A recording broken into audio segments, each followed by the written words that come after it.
If we look at religions and philosophy over the span of human history, there has been one question that has been either asked directly or alluded to in all cultures. This question is, what is the purpose of life? Since we are human beings develop the ability to think rationally and analyze our surroundings, we have been curious about why things are the way that they are. This holds true on both a relative level, such as when we want to know how organisms are evolved, and an absolute level, such as when we ask more bold questions about meaning, God, and the natures of the universe. Sometimes, when we ask a question, we need an immediate answer. At other times, the most appropriate response is to consider why we are asking the question in the first place. That is particularly relevant for these bold, often suggestive questions that have no clear-cut answer. People come to wonder about the purpose of life for a number of different reasons. Maybe they are just inherently curious, or they have recently experienced a family tragedy. Maybe they are questioning their faith, or they are going through a depression and are looking for a renewed sense of meaning. How to find the purpose of life? To find the purpose of life, you are going to need to do some digging, because there are so many answers to this question. It's important that you find the one that resonates with you. It might give you enough of feeling that it satisfies your need to ask that question. As I touch on, this starts with knowing why you want to know the purpose of life in the first place. The purpose of life is to be happy. Happiness cannot be traveled to, owned, earned, won, or consumed. Happiness, it is a spiritual experience of living every meaning with love, grace, and gratitude. One of the most obvious conclusions we may come to, it is the need to be happy. Popular psychology will often promote happiness as the highest virtue, and this is reflected in the mainstream Buddhist teachings as well, such as those of the Dalai Lama. Unfortunately, we often don't know exactly what happiness is, and it can therefore be hard to find. To know how to find happiness and whether or not it is an adequate purpose so your life, you need to first discover what happiness means to you. Once you have a crystal clear image of whatever that is, you can start to go after it and see it gives you the sense of purpose that answers the big question. The purpose of life is to leave a legacy. All good men and women must take responsibility to create legacies that will take the next generation to a level we could only imagine. In the hyper-competitive world in which we live, leaving a legacy is often implicitly put forth as the highest virtue.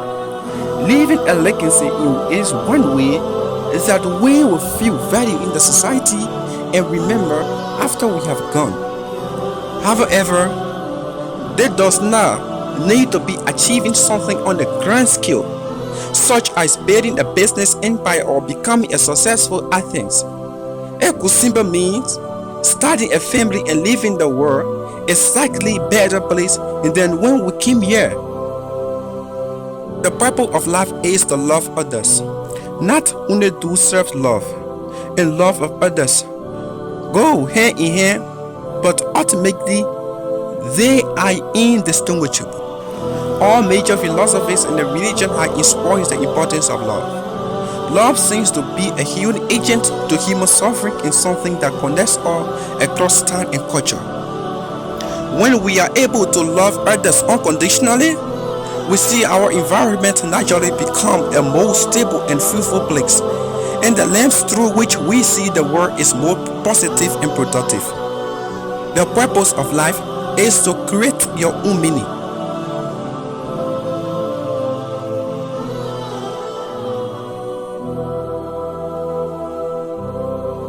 Life has no meaning.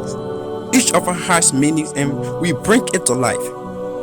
It is a waste to be asking the question when you are the answer. Since Nasheed proposed the death of God over 100 years ago, We have seen a dramatic decline in the widespread mainstream adoptions of the world religions. What has followed has varied greatly. However, in secular societies, extinctionism and humanism are two philosophies which have become relatively popular. These ideologies propose that meaning is something that we create, not something that is given to us by a highest power. The purpose of life, therefore, according to the existence philosophy, is to create your own meaning and to bring it to fruition. The purpose of life is to make a positive difference.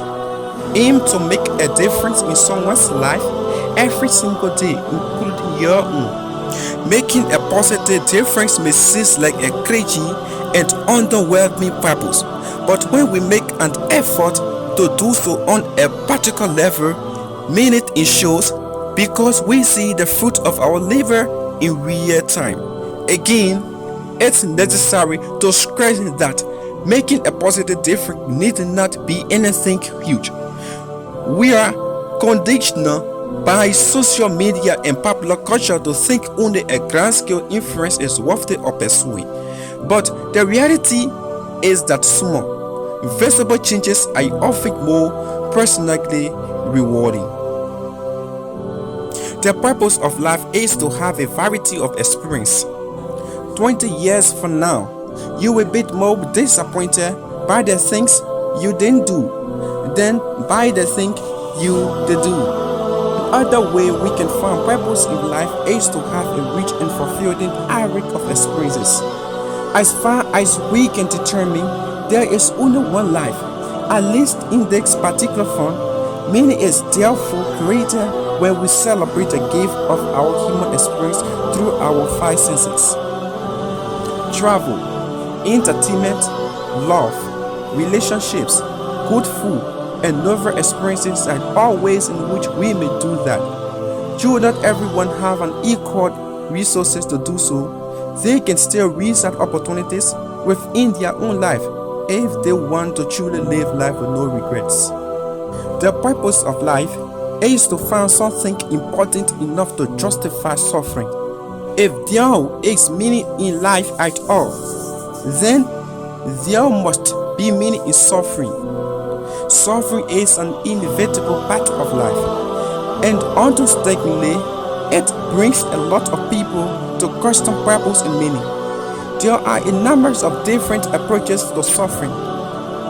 Eastern philosophies, such as Buddhism and Hinduism, believe that the meaning of life is to escape the cycle of suffering. That is jump through either the Eightfold Path or the philosophy yoga. On the other hand, a Western interpretation, such as that of Viktor Frank and Friedrich Nietzsche, is to find something in life that justifies the suffering. Nietzsche encapsulated this in his former phrase, "He who has a while to live can bear almost anyhow." Ultimately, there are a number of answers to the question, what is the purpose of life?